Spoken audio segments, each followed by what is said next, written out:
स्वराज्य उभा करणारे छत्रपती शिवाजी महाराज यांच्या आई माँसाहेब जिजाऊ या विदर्भातील, छत्रपती शिवरायांचे वडील शहाजीराजे हे मराठवाड्यातील, म्हणजे विदर्भातील लेक येते आणि मराठवाड्यातील सुपुत्र उभा राहतो आणि पुढे यांच्या संकल्पनेने छत्रपती शिवराय स्वराज्य उभं करतात. खरं तर याच आपल्या छत्रपती शिवाजी महाराजांच्या बालपणाबद्दल आज आपण सविस्तर माहिती घेऊया. तर नमस्कार मित्रांनो, आपण पाहताय ग्लोबल शिवराज. मित्रांनो, छत्रपती शिवाजी महाराजांच्या जन्मकाळात महाराष्ट्रात दिवस हे मोठे धामधुमीचे होते. म्हणजे सतत लढाया, स्वाऱ्या, शत्रूचे आक्रमण हे चालू असायचे. आणि अशातच मुघल बादशाह शहाजहानने दक्कन सर करण्यासाठी मोठे सैन्य रवाना केले होते. यावेळी पुण्याची जहागिरी ही शहाजीराजे यांच्याकडे होती, पण विजापूरच्या आदिलशहाने हे पुणे पूर्णपणे बेचिराख करून टाकले होते. शहाजीराजांच्या वाट्याला धावपळीचे आयुष्य आले होते. खरं तर या धावपळीच्या काळात माँसाहेब जिजाऊ सुद्धा त्यांच्यासोबत होत्या. तर यावेळी जिजाऊ या गरोदर होत्या. खरं तर या कठीण काळात माँसाहेब जिजाऊंना नेमके ठेवायचे कुठे हा शहाजीराजांच्या पुढे प्रश्न निर्माण झाला होता. खरं तर शहाजीराजांना त्यावेळी शिवनेरी किल्ल्याची आठवण झाली, म्हणून शहाजीराजे माँसाहेब जिजाऊंना शिवनेरी किल्ल्यावर ठेवायचे ठरवतात. शिवनेरी हा पुणे जिल्ह्यातील जुन्नर जवळील किल्ला. त्याच्या चारी बाजूंना उंचकडे, भक्कम तटबंदी, बळकट दरवाजे. तेव्हा शहाजीराजांनी जिजाबाईंना शिवनेरीवर ठेवले व ते मुघलावर चालून गेले. मित्रांनो, एका आख्यायिकेनुसार माँसाहेब जिजाऊंनी शिवनेरी गडावरील शिवाई देवीला एक नवस केला होता की जर मला पुत्र झाला तर त्याचे नाव मी तुझ्या नावावरून शिवाजी असं ठेवीन. आणि तो सोन्याचा दिवस उजाडला. फाल्गुन वैद्य तृतीय शके 1551 म्हणजे इंग्रजी वर्षाप्रमाणे 19 फेब्रुवारी 1630 शिवनेरीच्या नगारखान्यात सनई चौघडा वाजत होता. अशा मंगल क्षणी जिजाबाईंच्या पोटी पुत्र जन्माला आला. किल्ल्यावर आनंद झाला. बाळाचे बारसे झाले. जिजाऊंनी शिवाई देवीला केलेला नवस पावला, म्हणून बाळाचे नाव शिवाजी असे ठेवले गेले. मित्रांनो, पुढील 2 वर्ष शहाजीराजे, माँसाहेब जिजाऊ व शिवबाराजे हे एकत्रितच शिवनेरीवर होते.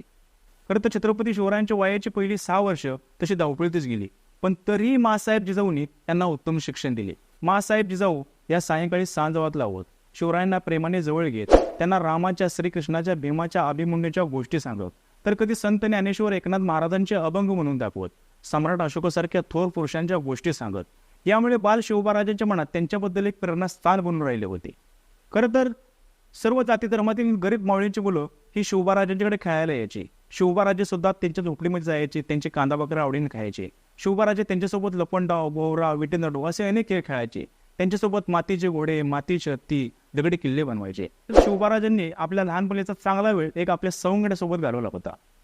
इसवी सन 1632 ते इसवी सन 1636 या कार्यकाळात शहाजीराजांनी निजाम वंशातील एका पोराला गादीवर बसून स्वतः निजामशाही चालवण्याचा प्रयत्न केला होता.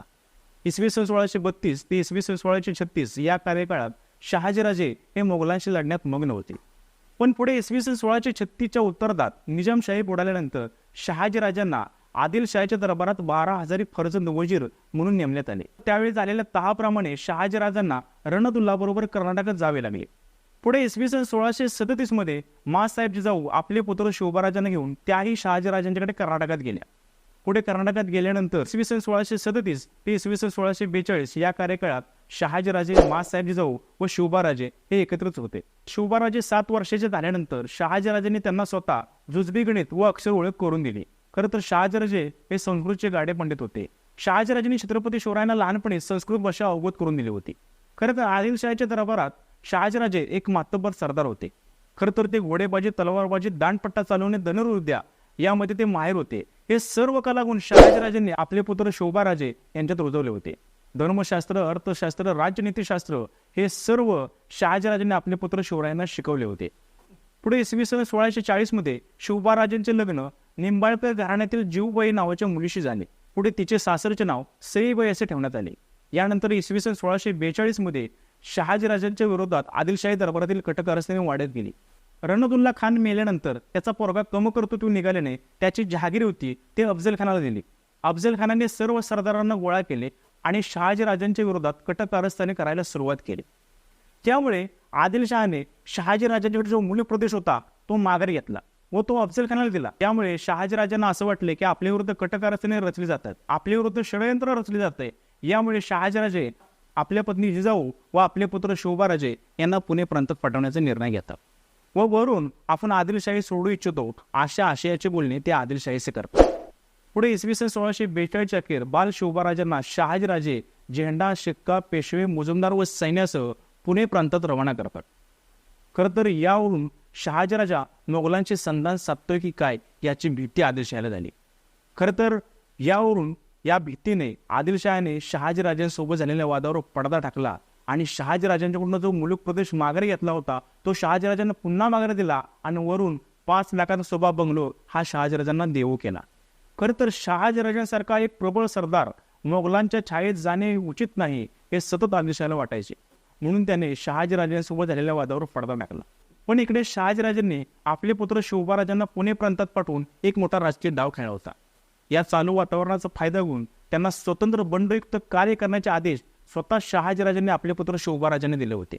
शहाजीराजे माँसाहेब जिजाऊ यांचे मार्गदर्शन घेऊन वयाच्या अवघ्या 12व्या-13व्या वर्षी छत्रपती शिवरायांनी स्वतंत्र राज्याकडे वाटचाल केली व यातूनच स्वराज्याची मुहूर्तमेढ रोवली गेली. बाकी तुम्हाला जरी छत्रपती शिवरायांच्या बालपणाची माहिती आवडली असेल तर नक्की शेअर करा आणि तुम्ही आपल्या यूट्यूब चॅनलवर नवीन असाल तर आपले ग्लोबल शिवराज यूट्यूब चॅनल नक्की सबस्क्राईब करा. जय शिवराय. धन्यवाद.